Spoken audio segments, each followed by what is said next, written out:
Tutancâmon foi o último faraó da sua dinastia real.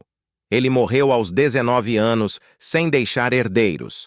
Décadas depois, sua dinastia entrou em colapso e desapareceu dos registros históricos do Antigo Egito, ao ponto de seu nome ser omitido. Tutancâmon, seu pai e seus sucessores foram deliberadamente apagados da história. Hoje, novas tecnologias estão permitindo uma análise completa dos tesouros de Tutancâmon para desvendar o mistério do desaparecimento de sua família. Alguns de seus pertences pessoais, que muitas pessoas nunca tinham visto antes, ajudam a compreender a breve vida do faraó. Seus sapatos feitos sob medida, por exemplo, mostram diferenças notáveis em relação aos sapatos de outros egípcios antigos. Alguns de seus bastões também estão guardados no porão do museu há muitos anos. Entre as milhares de relíquias, um item causou grande perplexidade a Howard Carter, o descobridor da tumba, e ele registrou isso em seu diário. Carter encontrou evidências de que Tutancâmon não estava sozinho em seu sepultamento. Em uma caixa sem adornos dentro do baú de tesouros, havia 2 pequenos sarcófagos com 2 pequenas múmias. Para Carter, na época, isso era um mistério que a tecnologia não podia resolver. Atualmente, especialistas utilizam tecnologia de DNA para tentar desvendar a história dessas múmias infantis. Ambas eram bebês prematuros, e os especialistas tentaram criar um perfil de DNA para determinar a relação entre essas múmias e Tutancâmon. Os resultados mostraram que essas múmias deveriam ser os 2 filhos não nascidos do faraó, que os havia enterrado com a esperança de se reunir com eles na vida após a morte. A dor de Tutancâmon pela perda dos filhos que nunca nasceram é clara, mas ele não passou por essa única tragédia. Outros itens na tumba sugerem que o faraó não era um jovem saudável. Em um dos baús de armazenamento na tumba, há uma imagem de Tutancâmon com sua esposa, Ankhesenamon, em que ela está atirando com um arco. Curiosamente, ela está sentada em um banco. Em outra imagem, Tutancâmon está apoiado em um bastão. O que teria levado o jovem rei a precisar de um bastão para se apoiar?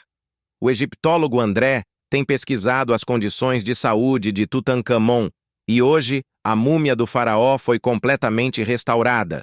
Os sapatos encontrados estavam quase em estado de decomposição quando foram descobertos. Na tumba foram encontradas mais de 80 pares de sapatos, o que pode ser a maior coleção de sapatos antigos do mundo. A maioria das sandálias de ouro já havia perdido suas ornamentações.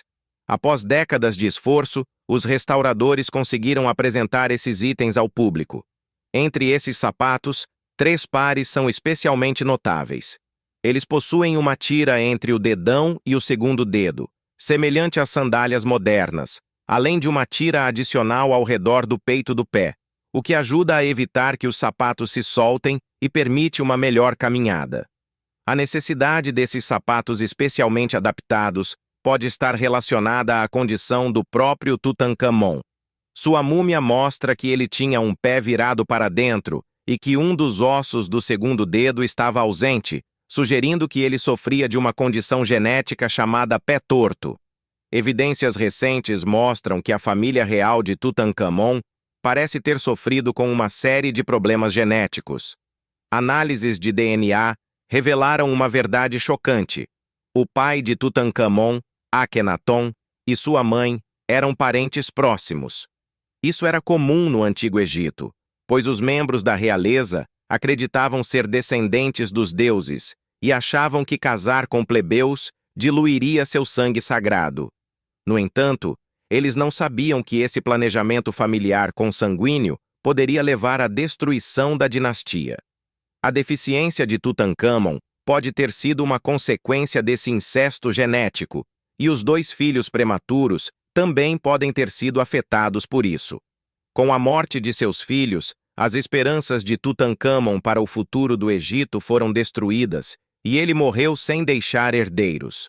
Sua morte criou um vácuo de poder que mergulhou o Egito em caos.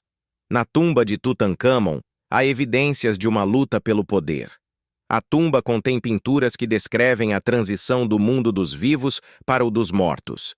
Uma pintura mostra Tutancâmon vestido de branco, com inscrições indicando seu papel como Osíris, o deus dos mortos.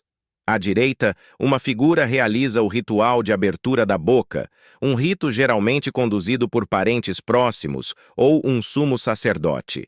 O rito é realizado por Ai, um antigo conselheiro de Tutancâmon, que nem mesmo era da realeza, mas um plebeu. A pintura também indica que Ai foi escolhido para suceder Tutancâmon. Para garantir seu lugar no trono, Ai casou com a viúva de Tutancâmon, Ankhesenamon, tornando-se o próximo faraó do Egito.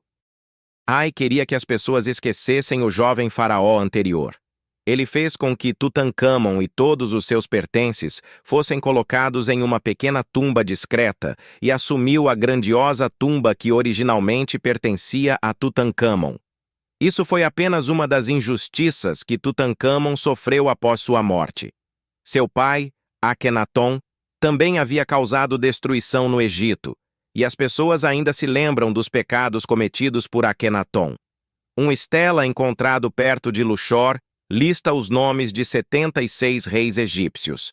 Esse estela foi criado quase um século após a morte de Tutancâmon, mas o mais curioso é que a lista está incompleta. Nela aparecem Amenófis III, pai de Akhenaton, mas Tutancâmon deveria estar entre esses dois nomes e não está. Além disso, a lista não inclui Akhenaton e Ai. A omissão desses três nomes não parece ser uma coincidência, pois na época de Ramsés II, a existência desses três foi negada. Para a história do Egito, parece que a dinastia de Tutancâmon nunca existiu. A família de Tutancâmon sofreu com uma maldição genética que causou sua trágica morte precoce e a ausência de sucessores. A dinastia chegou ao fim com ele, e menos de um século após sua morte, seu nome foi completamente apagado da história, até que, 3.000 anos depois, Howard Carter abriu a porta de seu esconderijo e revelou ao mundo os tesouros que continuam a fascinar até hoje. Foi só então que, entre esses tesouros, se encontrou o último segredo de Tutancâmon.